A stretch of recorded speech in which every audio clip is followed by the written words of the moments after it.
দীপা যে নির্দোষ সেটা প্রমাণ হওয়ায় বিগ বং রেস্টুরেন্টে দীপাকে সবাই অভিনন্দন জানাতে এক জায়গায় হয়। আজ রূপা কিন্তু ভীষণ খুশি, সে জেনে গেছে দীপা তার মা তার কাছে আছে। কিন্তু মিশকার সেই কথাটা বারবার সে ভাবতে থাকে যে মিশকা বলেছিল দীপার কাছাকাছি যাওয়ার চেষ্টা করলে আমার একটা গুলি দীপার বুকের এপার ওপার করে দিতে পারে। তাই রূপা মনে মনে ভাবে আগে আমি সুস্থ হয়ে উঠি, আমি চোখে দেখতে পাই, তারপরে আমি মিশকার সাথে লড়বো। সবাইকে ইনভাইট করে সাক্ষ্যদীপ স্যার। হ্যাঁ, সূর্য, চারু, অলি এবং সূর্যের কাকাই কাকিয়া জন্মি সবাইকে কিন্তু ইনভাইট করে এই পার্টিতে। ভরা পার্টিতে জয়ী অর্থাৎ রূপা তার মা দীপাকে মা বলে ডাকলে সূর্য অবাক হয়ে যায়। সূর্য জয়ীকে বলে, আমি ঠিকই ভেবেছিলাম তুই আমার রূপা মা, তুই আমার উপরে অভিমান করে তোর পরিচয় লুকিয়ে গেছিস। তুই বল না মা, তুই আমার রূপা মা। তখন সূর্যকে ঠেলে সরিয়ে দেয় আর বলে, আমি তোমার রূপা মা নই।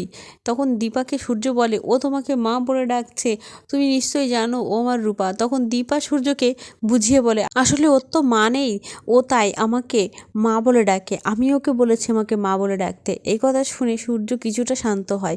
ওদিকে আড়াল থেকে মিশকা কিন্তু সবটা খেয়াল করে। রূপা তার মাকে ফিরে পেয়ে তার আবেগটাকে ধরে রাখতে পারছে না, সে যতটা সম্ভব তার মায়ের কাছাকাছি থাকার চেষ্টা করছে। তারপর আমরা দেখতে পাবো সকলে দীপাকে অনেক অনুরোধ করে একটা ডান্স করার জন্য। তখন দেখা যায় দীপা সোনা রূপা দুজনকে নিয়েই নাচতে থাকে, কিন্তু রূপা এক মুহূর্তের জন্য ভুলে যায় সে তার মায়ের সাথে ডান্স করছে। সে যেন সেই ছোট্টবেলার মতো আবার একসাথেই ডান্স করছে, তার মনে কোনো দ্বিধা নেই। সোনা ভুলেই গেছে সব কথা, তার মায়ের উপর রাগ অভিমান। সূর্য তো এটা দেখে একটু অবাকই হয় যে অলি তার মাকে সহ্য করতে পারছে না, সেই মায়ের সাথে আবার ডান্সও করছে, এটা কিভাবে সম্ভব। সূর্য মনে মনে ভাবছে তাহলে কি সোনামা তার মাকে মেনে নিল। ওদিকে মিশকা আড়াল থেকে কিন্তু সবটা দেখতে থাকে আর ভীষণ রেগে যায় রূপার উপরে। রূপাকে সে বলেছিল তার মায়ের কাছে না যেতে, কিন্তু রূপা তার মায়ের কাছাকাছি থাকছে। মিশকা বলে, আমার সাজানো প্ল্যান এভাবে ভেস্তে দিতে পারে না রূপা, আমি কিছুতেই এটা হতে দেব না। এই বলে সে রূপার ফোন করে। রূপা হঠাৎই ফোনটা রিসিভ করলেই বলে, তুমি আবারও কিন্তু তোমার মায়ের কাছে যাওয়ার চেষ্টা করছো, আমি কিন্তু একটা গুলি করলেই তোমার মা শেষ। এই কথাটা শোনা মাত্রই রূপা চমকে ওঠে আর দীপার থেকে দূরে গিয়ে সরে দাঁড়ায়। অন্যদিকে আমরা দেখতে পাবো জয়ও কিন্তু লুকিয়ে এই বিগ বং রেস্টুরেন্টে এসে পৌঁছায় আর সে আড়াল থেকে সবটা দেখে।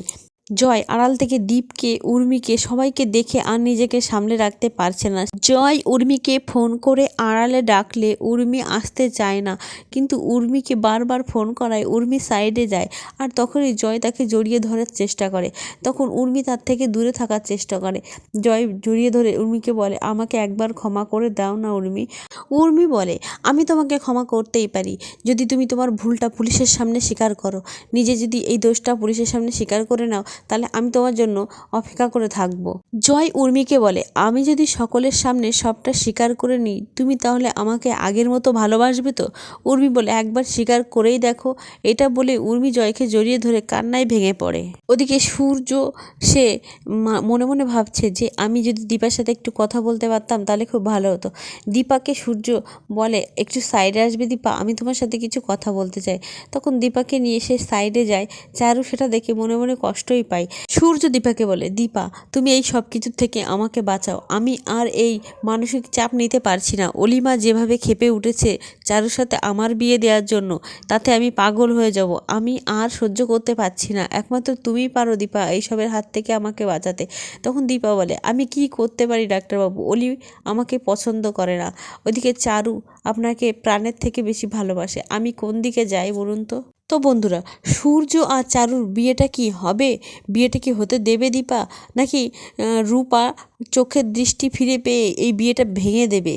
অনুরাগের ছোঁয়া সিরিয়ালের পরবর্তী আপডেটগুলি পেতে অবশ্যই চ্যানেলটি সাবস্ক্রাইব করে আমাদের পাশে থাকবে। ধন্যবাদ বন্ধুরা।